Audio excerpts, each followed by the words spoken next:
My original title for this video was Who is Really on the Throne? I've since changed it to Is there anyone on the throne? It was actually a rhetorical question. Before I proceed with the video, let me say that debate is good. I am secure enough in my own thoughts to welcome all varying theories and opinions about this topic, however bizarre, though I won't be going into the very extreme theories in this video, but I am aware of them. One of the emails I've received refers to the videos of mine over the past 10 months being replete with reports of imagined chess moves by the Queen against Meghan and Harry. And then it queries, what chess moves? Where is Lord Geit? And it says about the Markles being in LA and Lord Geit has vanished into thin air. In answer to this, I totally agree. I don't know where he is. I don't know what he's doing. We haven't seen or heard from him. I haven't seen him since the time he was photographed with Meghan when she was pregnant, so 18 months ago at least. This person goes on to say, Charles undoubtedly had him sidelined again. I agree. The email goes on, David and Wallace were banished to the Bahamas because GVI had a tough PM in Winston Churchill, whereas Boris is all bluster but no substance. With an 80-seat majority, Boris has enough support to move against the Harkles and at least put an end to requiring British taxpayers to finance their choice of lifestyle. MPs from other parties would undoubtedly also support such a move. With E and C, and I'm assuming that means Elizabeth and Charles, lacking gumption, Boris needs to step up and do what's right by the British people and reassert Parliament's supremacy over the monarch. So I would say Charles is lacking in gumption more than the Queen. I think a lot of it is age, and I think you can't expect the same from her, especially as the person that she leaned on, her rock, Prince Philip, is probably very ill. And we don't know if Her Majesty has a certain level of dementia herself. I don't believe that you can compare the two. You can't compare Prince Charles's reaction with Her Majesty the Queen's reaction. But I do agree that Boris needs to step up.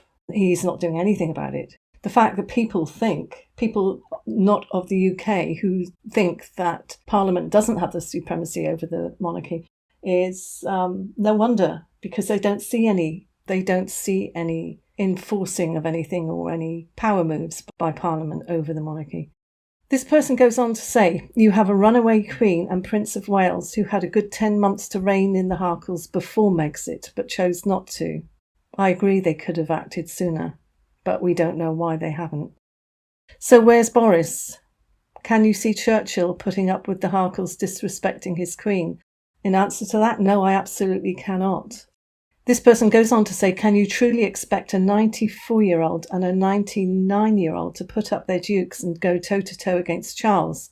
Is there no one in the British government who will go to the aid of their Queen and put an end to this never-ending debacle?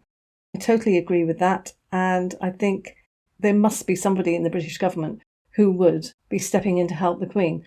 There are people who are qualified to help, and I have spoken to one, and I don't know the reasons why help is not being accepted.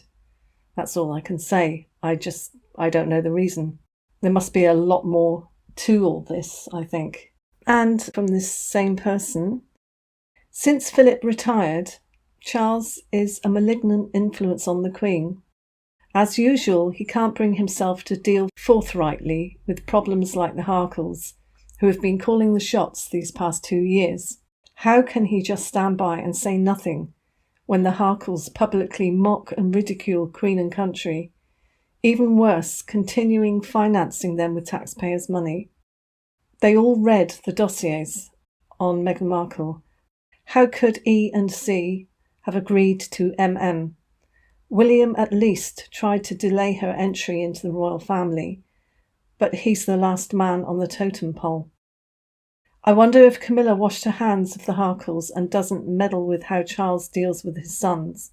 I can't imagine how Camilla, Anne, Edward and Sophie managed to keep their mouths shut over the Harkles. Of course Her Majesty the Queen is still on the throne.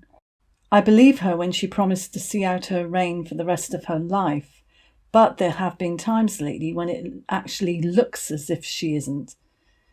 Yes, she's rightly spending her time at Windsor Castle with her husband Prince Philip, who I believe is still alive. There's been a lot of controversy over the photo of them, which they put out for the public for their wedding anniversary. It does look a little strange. There is a dark edge under Her Majesty's hands. A Photoshop expert said that it has a lot of detail rather than layers because it was taken with a good camera. So I believe that it is them, and I believe that it might have been slightly photoshopped for whatever reasons, but not because Prince Philip is allegedly dead, or they have both been arrested, or the monarchy has been overthrown and there is some sort of coup going on. No, I think we would have been told if Prince Philip had died. I think that, as a strong-willed 99-year-old who has been battling ill health and also allegedly dementia, he might be more unpredictable in his behaviour, so it might be nigh on impossible to get him to stay in one place, let alone pose for a picture.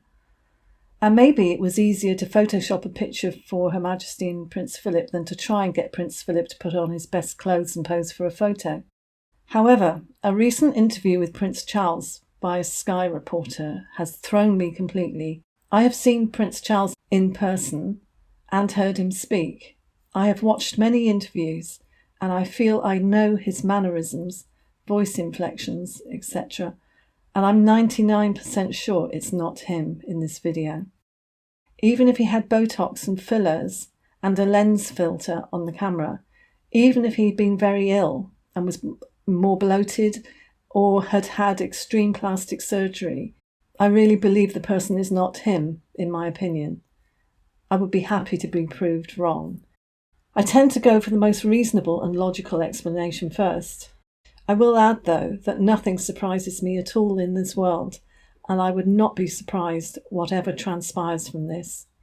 It has been said that whatever the human mind can conceive is ultimately possible, so I really wouldn't rule out anything. What I think is the most logical answer is that it is a look-alike, a stand-in, or a body double. The only reason I can think of for this is that maybe Prince Charles is unwell and feels it's important for the general public to see that he's okay. I believe that the others are the real deal. The Queen looked slightly different than usual because she's been allegedly doing her own hair since the lockdown. Her face was the same. Catherine, Prince William and the others are the same, in my opinion. We've always had some sort of consistency from the royal family over the decades. They've not been perfect, and yes, there are probably many things we don't know yet. Things which could be true, but not proven, and things which are not true and equally unproven. I'm not going into all the extreme theories out there. The proven facts to date are that the royal family are all alive, and Her Majesty the Queen is still on the throne. They have not been without their disasters and bad press, but when it came to things which were really damaging to the monarchy, the Queen never put up with things for long. Royal family members got away with things, and things were covered up, but even Her Majesty's own sister suffered her elder sister's loyalty to the throne over her. Princess Margaret, Edward and Wallis, Sarah Ferguson, Princess Diana, they all rocked the royal boat, but not for long. We always felt that Her Majesty was in control. Something was always done. Something always happened. The crown always won.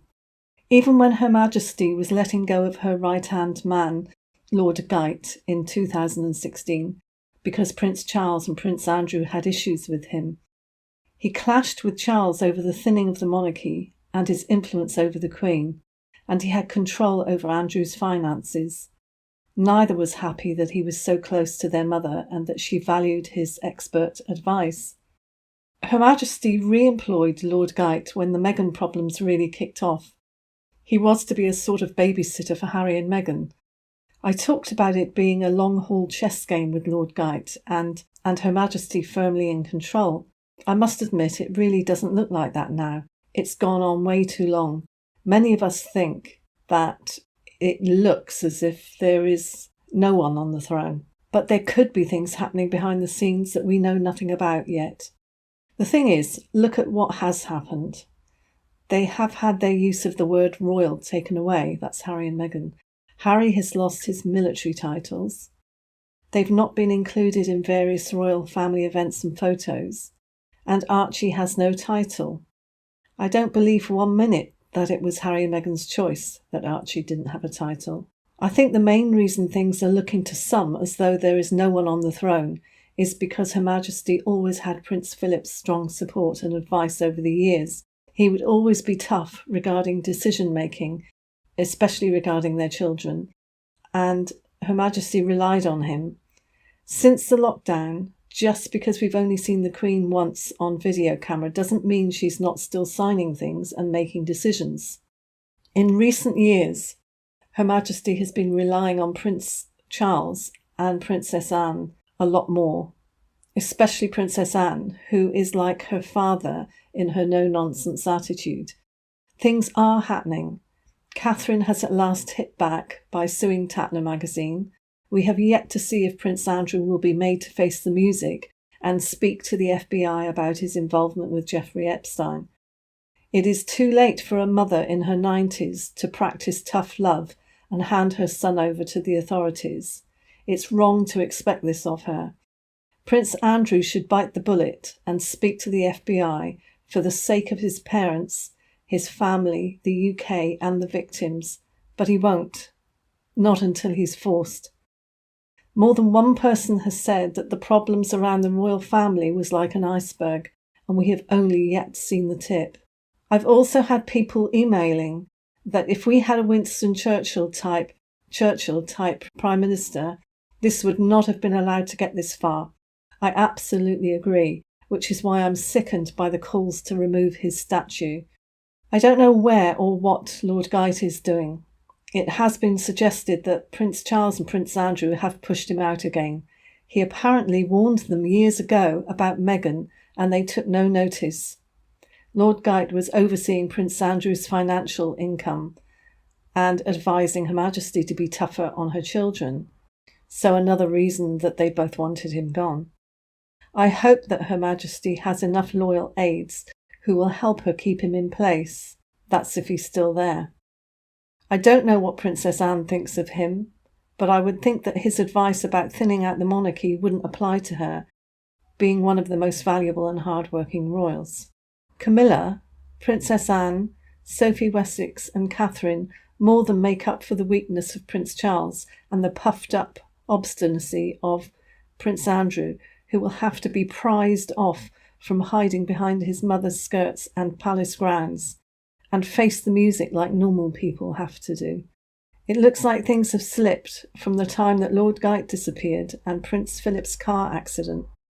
It's likely Her Majesty has had much more to deal with than just Meghan and Harry. Let me have your thoughts on it, and I'll see you in the next one. If you haven't already, please subscribe. Ding my bell for more alerts to videos. Like if you liked the video, and share. Bye.